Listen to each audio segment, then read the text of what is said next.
بسم اللہ الرحمن الرحیم الحمد للہ رب العالمین وصلی اللہ علی محمد وآلہ الطاہرین ولعنۃ اللہ علی اعدائہم اجمعین الی قیام یوم الدین۔ موضوع گفتگو عدل اور عدل کی اقسام میں سے پہلی قسم یعنی عدل تکوینی۔ عدل تکوینی سے کیا مراد ہے؟ یعنی کائنات میں خداوند تبارک و تعالیٰ نے ایک اعتدال رکھا ہے اور عدل رکھا ہے۔ پہلی چیز ذہن میں رہے کہ عدل سے مراد مساوات نہیں ہے۔ کیا فرق ہے عدل میں اور مساوات میں؟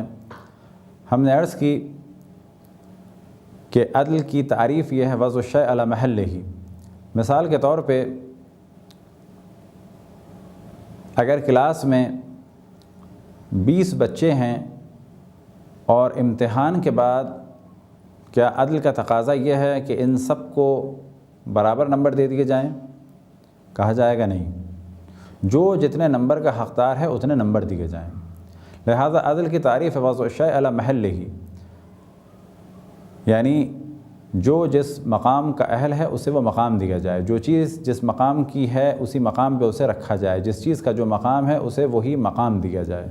بس ایک طالب علم نے محنت کی تو اس کا مقام یہ ہے کہ اسے پورے نمبر دیے جائیں، ایک طالب علم نے کچھ بھی نہیں لکھا تو کہا جائے گا کہ اسے 0 دیا جائے۔ لیکن اگر اس کے برعکس ہر طالب علم کو، محنت کرنے والے کو اور محنت نہ کرنے والے کو، سب کو 100 نمبر دے دیے جائیں تو اس وقت یہ عدالت نہ ہوگی بلکہ یہ ایک ظلم ہے۔ اور عام طور پر عدالت اور مساوات کو ایک سمجھا جاتا ہے۔ مساوات سے کیا معنی ہے؟ مثال کے طور پہ ہم ایک تحفہ لائے یا 2 تحفے ایک جیسے لائے، اولاد کے درمیان انہیں تقسیم کیا تو کہا جائے گا کہ یہاں پر مساوات رکھنی ہے۔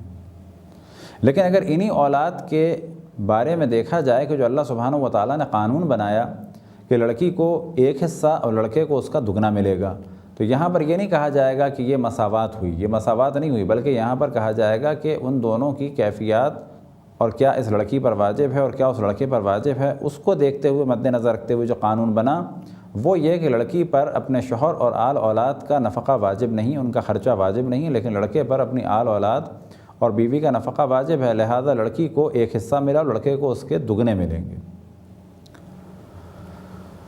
تو یہ ذہن میں رہے کہ عدالت کے معنی الگ ہیں اور مساوات کے معنی الگ ہیں۔ خداوند تبارک و تعالیٰ کا ارشاد ہے اور جو آیت پیش کی جا سکتی ہے عدالت تکوینی میں، مختلف آیات ہیں، ان میں سے ایک کہ جس میں لفظ عدل بھی آیا ہے، الذی خلقک فسواک فعدلک، اور وہ کہ جس نے تمہیں خلق کیا اور بہترین خلق کیا، فعدلک، اور تمہیں اعتدال بخشا اور متوازن بنایا۔ اور اسی طریقے سے رسول اللہ صلی اللہ علیہ وسلم نے ارشاد فرمایا وبالعدل قامت السماوات والارضون، کہ عدل ہی کے ذریعے سے زمین و آسمان کا قیام ہے۔ یعنی خداوند تبارک و تعالیٰ نے زمین و آسمان میں ایک اعتدال رکھا ہے۔ جب کہا جاتا ہے خداوند تبارک و تعالیٰ کی عدالت اس دنیا کی خلقت میں اور نظام میں، تو پہلی چیز ذہن میں رہے کہ اس دنیا میں خاص نظم ہے، اور جب یہ نظم کا ذکر کیا جائے تو بعض دفعہ ذہن میں آتا ہے کہ کیسا نظم ہے کہ بعض دفعہ طوفان آ رہے ہیں، بعض دفعہ بارشیں آ رہی ہیں، تو یاد رکھیں جو کچھ ہو رہا ہے وہ بھی ایک عدل ہی کا اور نظام ہی کا حصہ ہے۔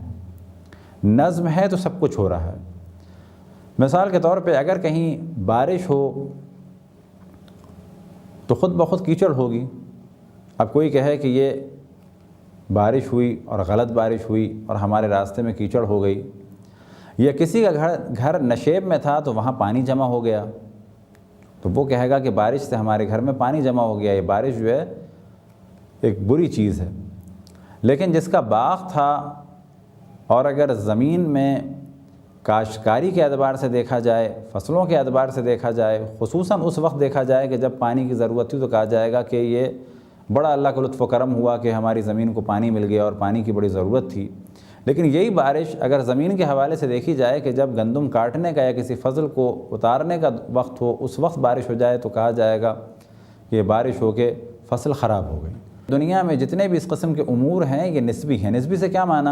کسی ایک کے لیے فائدہ مند، کسی ایک کے لیے نقصان دہ، لیکن اللہ نے قانون بنایا ہوا ہے اور اس قانون کے تحت یہ دنیا چل رہی ہے۔ اب ایسا نہیں ہے کہ قانون بنا کے اللہ نے چھوڑ دیا، بلکہ اللہ نے قانون بنایا ہے۔ قانون کیا بنایا ہے کہ جب پانی کسی گڑھے میں جمع ہوگا، بارش ہوگی تو پانی کہیں نہ کہیں گڑھے میں جمع ہوگا، اور اگر گڑھا بہت زیادہ ہوا تو پانی بہت زیادہ جمع ہو جائے گا، اور اس کے بعد اگر ارد گرد کی کوئی دیوار نازک ہوئی تو پانی پریشر کے ذریعے سے باہر آئے گا۔ یا مثال کے طور پہ دنیا میں آکسیجن کو ادھر سے ادھر لے جانے کے لیے، فضا کو معتدل کرنے کے لیے ہوا کی ضرورت ہے۔